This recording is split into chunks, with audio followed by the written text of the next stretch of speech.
अहानबदा मरुइबा पाउसिंग पिजरे India की ओइना मणिपुरना सरेंग मचा पुथोकपा ngamba अहानबा state ओइने हाइना फिशरी डिपार्टमेंट की मिनिस्टर हेखाम दिगोन फोंख्रे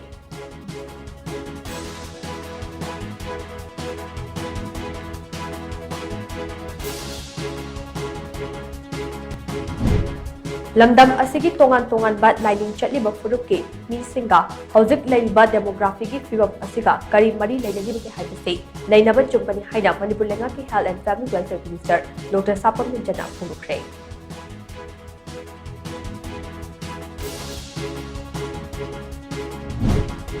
येलहौमी सिंगना मसागी राइट टान बाहाइबसे मालेम की पुंसिरोल अमदे मालेम की लोन याबा अमने हाइना DMU department of political science के एसोसिएट प्रोफेसर रामबम नोनी ने फोंख्रे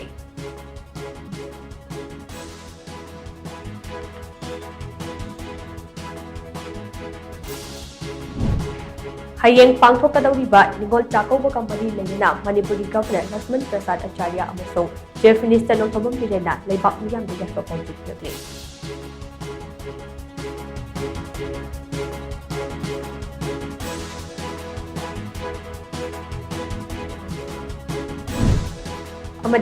जिरीबाम के मोंगबुंग पुलिस आउटपोस्ट के कमांडर मणिपुर पुलिस के एसआई महाकल लेमिनबा पुलिस कांस्टेबल थोंगमैना कापदगी लेखिद्रे।